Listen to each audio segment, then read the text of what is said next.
Hi,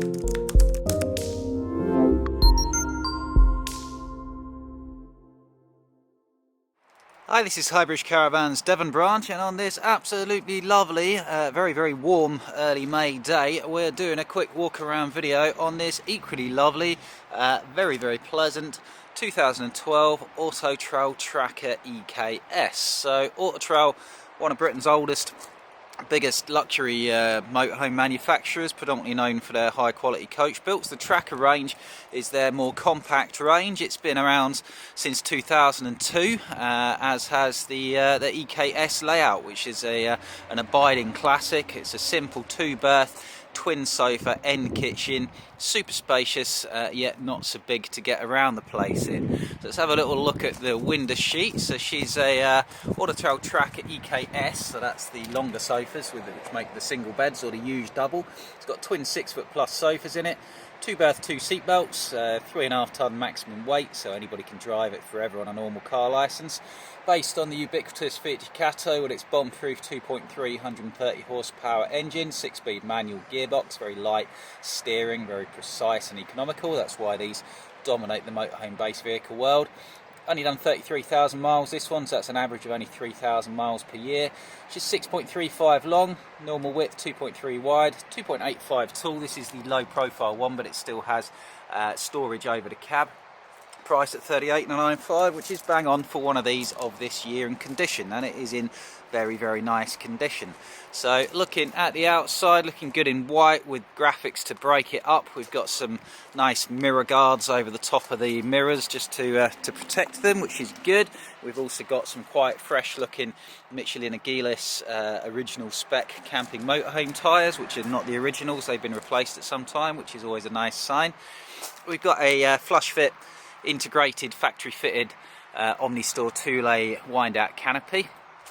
Gas locker at the front here for 2 gas bottles. You'll get a couple of 6s in there. You might squeeze a big 13 alongside a 6, but generally speaking you're better off with 6 kilo propane bottles in there, the orange Calagas ones.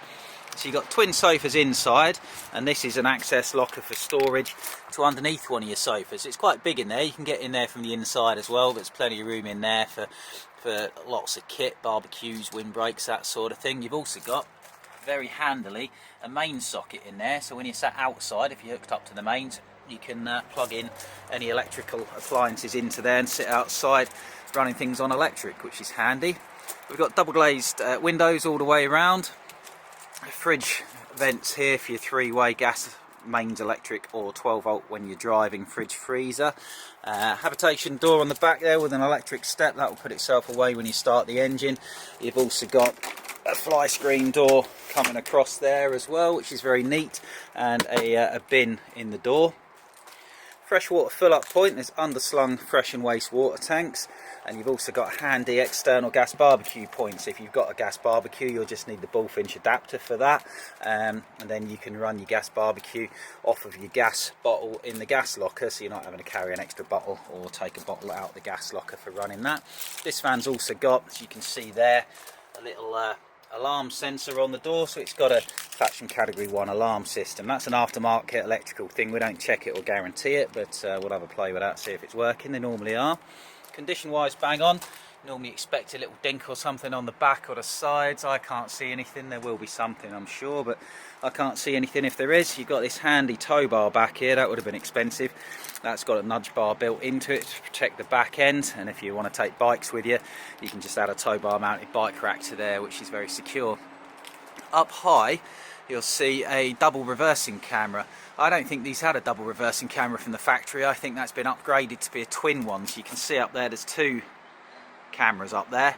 You've got one that looks straight down at the back of the van, that will come on when you're reversing, and the other one's permanently live, and that one looks further back, so you can use it like a rear view mirror, and the monitor for that is a mirror mounted monitor, which we'll see from the inside. Spare wheel usefully mounted on the back. One thing that's really good about this Tracker that I forgot these actually had, you've got a really big, for a non-fixed bed van, external locker. Now that runs right away under the floor to the other side of the van, so you can put your chairs, outside table, windbreaks, things like that can all be slid underneath the van. That's a really handy feature to have for a van without a fixed bed. You don't normally get that sort of thing. Condition wise, again, bang on the back corners. Fit for cassette toilet locker dump point, so that will just slide out there when it's time for emptying it. You've also got, if you want to get the attachment for it, presuming it's not still with the van, a hot and cold external shower, which is great if you've been to the beach or you want to clean your bikes or hose a dog down or whatever. Flue for your gas and electric hot water heating system. Up on the roof there you can just see a digital TV aerial which is factory fitted, and there's also a large solar panel up there as well, so it's fully kitted out, this one. So you've got mains hook up there, there's a leisure battery inside for running when you aren't on the mains, and then you've got your solar panel which will constantly be recharging your leisure battery as well, so it's well set up for on or off hook up camping. Then condition wise, is that little mark there? There's just a little bit of dirt in fairness to it, I can't see anything up with it at all. There must be something, but if there is I haven't found it yet. I did notice before just some slight flaky bits on the graphics there, which it's entitled to have on a 10-year-old van, I think. Looking at the inside, so your cab specifications, so you've got that attachment category 1 alarm system. This is the Euro 5 cab, so which came out in 2012, so it's got the more modern all black with silver accented dashboard trim rather than the old two-tone grey coloured one. You got air conditioning, or you got cruise control, I think. I can't quite feel it yet. You got cruise control there, manual aircon, you got a 6-speed gearbox. That's your reversing camera monitor which is mounted up there. And then you got this head unit which may or may not have sat nav in it. To be honest with you, these Autotrail units, they're not the best. They're a bit old-fashioned now, but it's there. It's your stereo system, and it may or may not have nav in it. I think it says nav on there, but it will be hopelessly out of date and not the most modern of things. But it's there. You've got auxiliary input into it for plugging your phone or your MP3 into it as well if you want to do that, or that can be swapped out if you want for a more modern unit with Apple CarPlay and such like. Cab lines on the front and sides, same on the windscreen there, the darkening. So yeah, all good there. Not been valeted this one yet since it come in, but it's all in good order. If it's had a dog in it, it doesn't smell like it, and it's not been smoked in, so that's all good. We'll get a detailed valet before it goes out. Lecky windows, lecky mirrors, cruise control, air conditioning, so it's got all the correct cab spec. Some slight sort of watermarks or slight fading on the silver trim there. Again, fair enough on one of its age, but no actual damage or dinks at all that I can see, so that's all good from the outside. So going inside, so you come in through the end door, you come straight into an end kitchen that we'll come back to in a moment. We'll just have a little look at the layout though. So what you get is acres and acres of space through not complicating the van by trying to squeeze in forward facing seat belted seats or fixed beds and stuff like that. You make the absolute most use of every centimetre of its 6.3 metres. So it's got a massive lounge at the front, as you can see, big storage cupboards all the way around, and a really good end kitchen with plenty of worktop. So having a look at the end kitchen, we've got 2 high level curved cabinets, one with your bits and bobs for your plates and things in there. Opening double glazed window at the back. All the windows have got the more expensive concertina blinds and fly screens on. You got a plug point there for your kettle.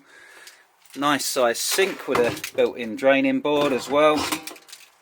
And then a good oven. This is a typical British van, so you always have a better kitchen and a better lounge than European ones. So you've got a big 3 gas burners, 1 mains electric to save you gas when you're on mains hookup, separate grill, and a separate oven underneath down there. Lots of kitchen storage cupboards and drawers and such like. That one's fixed. Cutlery drawer down there. Deep storage there as well. And then coming down to the unit behind you, you've got a freestanding fold-away table which you can put outside, or you can put between the benches up there. Under-counter fridge freezer with a full-width freezer compartment. These shelves always go a bit grotty, but these are quite good actually, but normally they get all oxidised with age. A really big bit of storage space there. And then we've got some plug points, 2 mains, step switch, and your TV point and a 12 volt socket for plugging in a TV, which will run off your TV aerial. Above there, there's a cupboard. Could you put a microwave in there? I think you possibly could if you're microwavists. I think that would be deep enough for a microwave, as long as there's a plug socket up there, which there is. There's a plug socket next door, so if you wanted to put a microwave in there, then you certainly could do. Another good deep food storage cupboard alongside the fridge. Bathroom at the back there, really good bathroom. Remember, it's only 6.3 metres this. It's the same length as a large van conversion, but absolutely fits loads of stuff in. So you've got what I call a Hollywood mirror, opening skylight above there, really big separate shower with LED strip lighting in it as well, which is cool. That's a really good size. And then 2 storage cupboards, one here, another one up there, and your swing bowl set for cassette toilet like you'll see in all the vans. Next to that's your wardrobes. We've got a double wardrobe, really good size there, with your awning winder pole in there for your outside awning. Heating systems provided by a Truma gas and electric fireplace. They've been around forever. Bomb proof, really good. So behind that fireplace there's 2 separate heaters. There's one that runs off gas, controlled by this dial here, and there's one that runs off mains electric, controlled by another dial, which is over the door over there, and that will create heat that will absolutely belch out of there. Now you can either use it just as a fireplace, which is great if you're not a mains hookup and you don't want to run the blown air fan, or you can use your blown air fan here, put it to auto mode, and the more heat you create, the faster the fan will blow, and that will circulate the heat into your bathroom, and it will blow it out through a couple of different ducts and circulate the heat a lot better. So it's gas and electric powered Truma German fireplace with blown air function as well. I think this van's been reupholstered, or if it hasn't, I can't remember it. Autotrail doing this upholstery. I thought they did purples and things like that for this year. There is some slight fading on there if we're being picky, I think. It's hard to tell, but there might be some slight fading, but it's a real high quality job if it has been reupholstered. Or it might be original and it's just a year that I'd never noticed, but it's been very nicely done. Quite dark, practical, very neutral. Matching scatter cushions as well, cab seats matching as well. So you can either use these as 2 single beds. In fact, if you want to, you can just slide them out a little bit, drop the backrest down and have 2 bigger single beds, which is probably the very popular way of doing it, or simply slide these 2 together and make an absolutely gargantuan double bed. So you're beyond Super King size there. You're probably 6'4" by 6'6", something like that. It's an absolutely massive bed. Now you've got the freestanding table that goes there, but you've also got this handy swinging leg table as well, which people love. I hate them, I find they're always in the way, but customers seem to love them, so fair enough. Really big side windows, again with your concertina blinds and fly screens all the way around. These are better ones because they're more adjustable, and you can pull them up a little bit for privacy, or all the way up for complete darkness. They rattle less than the cheaper pull down type ones. More high level storage cupboards there with room for some bottles. Same in there with your TV aerial booster point in there. It's got a more modern TV aerial, which is a directional one. They work really well. And up here you've got your charging system with just your trip switches, your fuses, and all your battery charger and electrical system built in. Now there's an entertainment system on off thing there. Now this is a bit obsolete to be fair, but we will leave it on there. You do have this flip down TV monitor. Now that is integrated into this rather dated doubled in head unit. Now presuming that's all still working as it should, that will enable you to use one remote control for there to control this, which is a TV monitor, via that TV aerial. To be fair, they're fine when they work. They're kind of out of date. You can't get replacements for them anymore. So personally I would be getting a bigger TV, and I would be putting it freestanding over there instead, and that way you can sit in your cab seats, spin them around, put your feet up on the side sofas, and you actually got more comfortable lounging watching a TV there than watching this one. But that one seems to be fine, so you've got many entertainment options in that manner. Over the cab, so these were available with a small over cab bed, but because of the lack of seat belts, mainly they were ordered as low line ones, low profiles, which meant you get this massive storage locker. It's much bigger than you think up there, so all of your bedding and loads of other stuff can just be chucked up there. You've got your scarily light coloured cream loose fit carpets in there as well, and more storage on the side as well. So for 2 people, it's a great practical big spacious box that's not too big to get around and park places. You'll fudge it into a parking space by overhanging the bit. Faults wise on the inside, needs a quick clean, but it's in very, very nice condition. These sort of metal trims here always start to corrode a little bit with age, but there's nothing much on that yet. There's no marks on the woodwork or anything like that. It's all in very good order, in fairness to it. So there might be some slight fading on the top of the backrest cushions there if we're being picky. Apart from that, absolutely nothing wrong with it. It's spot on. So this will come with a full MOT, a major engine service. We'll do the cam belt if it's not been done in the last 4 years. They're due every 5 years. Full habitation service, including damp, gas, water and electrical checks, decent valet, and our 12-month in-house warranty where we pay the bills. It's the best warranty in the business. Final feature, roof mounted extractor fan there. That's a two-way fan. It will suck air out or it will bring cool air in, give you a bit of air circulation, which is great. So this is our 2012 Autotrail Tracker EKS at Highbridge Caravans Devon branch. We're just off the A38 between Exeter and Plymouth. That's it over there, very easy to get to. Any questions, contact us through the Highbridge Caravans website or give us a call at Highbridge Caravans Devon. Thank you very much. Goodbye.